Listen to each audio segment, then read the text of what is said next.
పెనుగొండ నియోజకవర్గంలో సోమాదిపల్లి మండలంలో చేనేతలకు అండగా మేమందరూ మొత్తం పెనుగొండ నియోజకవర్గంలో ఉన్న క్యాడర్ అందరూ కూడా చేనేతలకు అండగా నిలబడి ఒక ఊరేగింపు చేస్తూ ధర్నా చేస్తూ ఇప్పుడున్న ఇండియా అలయన్స్లో కూటమిలో భాగంగా ఉన్న చంద్రబాబు నాయుడు గారికి బీజేపీ వాళ్ళకి అదేవిధంగా పవన్ కళ్యాణ్ గారికి ఒకటే విన్నవించుకుంటున్నాం.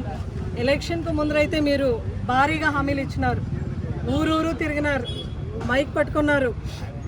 జగన్ గారికి బాగా చేస్తాం, జగన్మోహన్ రెడ్డి గారు ఏదైతే సంక్షేమ పథకాలు ఇచ్చినారో దానికి ఎక్కువగా ఇస్తామని మీరందరూ హామీ ఇచ్చినారు.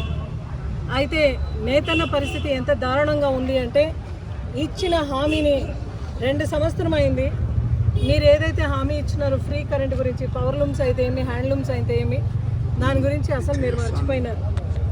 గత ప్రభుత్వంలో జగన్మోహన్ రెడ్డి గారు ముఖ్యమంత్రిగా ఉన్నప్పుడు బీసీలో మరీ ముఖ్యంగా చేనేతలందరినీ కూడా ఆదుకొని ఆయన చాలా హృదయం దగ్గరలో పెట్టుకొని వాళ్ళందరికీ కూడా ప్రతి సంవత్సరం 24,000 ఇచ్చేవాళ్ళు. అంటే నేతన్న ఎవరైతే ఉన్నారో వాళ్ళందరి కులవృత్తి అంతరించిపోకుండా వాళ్ళ అభ్యున్నతి కోసం, వీవర్స్ అభ్యున్నతి కోసం, వీవర్స్ అభివృద్ధి కోసం వాళ్ళ కులవృత్తిని ఎంకరేజ్ చేస్తూ ప్రతి సంవత్సరం 24,000 ఇచ్చినారు.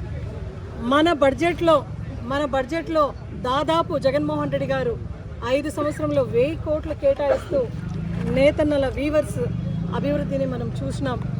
అదేవిధంగా వీవర్స్ అందరికీ కూడా ఎవరైతే ఎలిజిబుల్ ఉన్నారో వాళ్ళందరికీ కూడా పెన్షన్ ఇచ్చిన ఘనత జగన్మోహన్ రెడ్డి గారిది.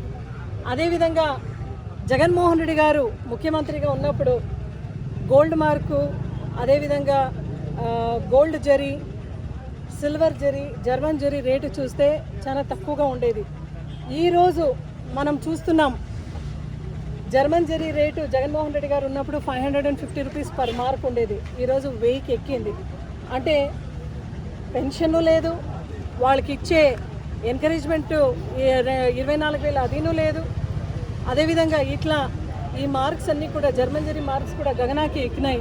అంటే నేతన్నల్ని సర్వనాశం చేసే ఒక పతనంలో ఈరోజు తెలుగుదేశం ప్రభుత్వం మీరు అడుగులు వేస్తున్నారు అని మేము భావిస్తూ మీకు ప్రజలకు ఏదైతే మాట ఇచ్చినారో, ఏదైతే వీవర్స్ తరఫున రిప్రజెంటేషన్ నుండి అవన్నీ కూడా మీకు చెప్తున్నాం.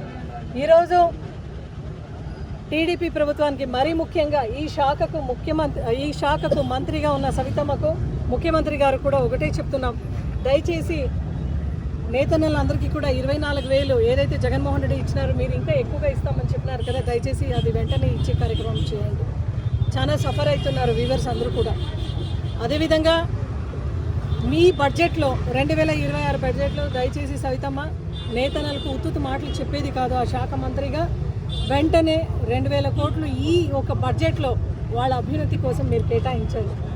ఎవరైనా చనిపోతే, సూసైడ్ చేసుకుంటే వీవర్స్ కమ్యూనిటీలో దయచేసి వాళ్ళకు ఎక్స్ గ్రేషియా కింద వాళ్ళకు 5 లక్షలు ఇవ్వాలనేది మేము డిమాండ్ చేస్తున్నాం. ఎందుకంటే పరిస్థితి చాలా దారుణంగా ఉంది వీవర్స్ కమ్యూనిటీలో.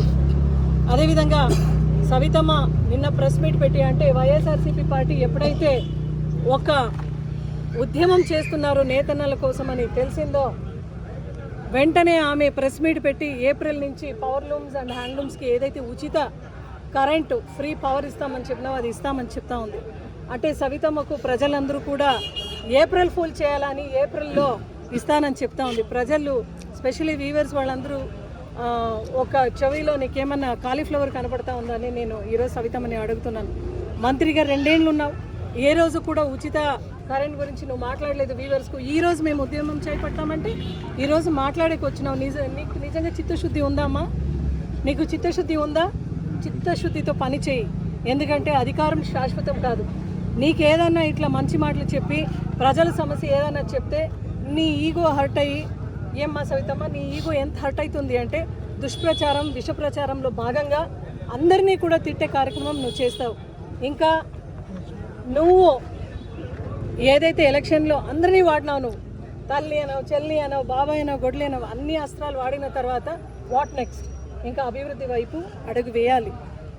మేము బాగా చేయలేదని చెప్పి మీరు ఓటు వేయించుకున్నారు, మరి మీరు బాగా చేయండి.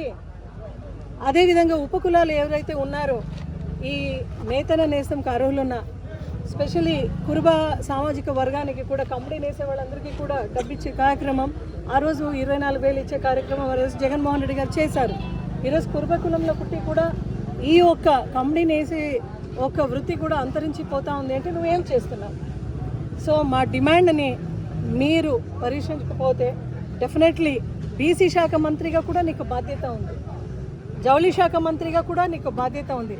ఇవన్నీ ఇమ్మీడియట్గా మీరు ఏప్రిల్ నెలలో ఏదైతే మాట ఇచ్చినారో వెంటనే ఇవ్వాలి.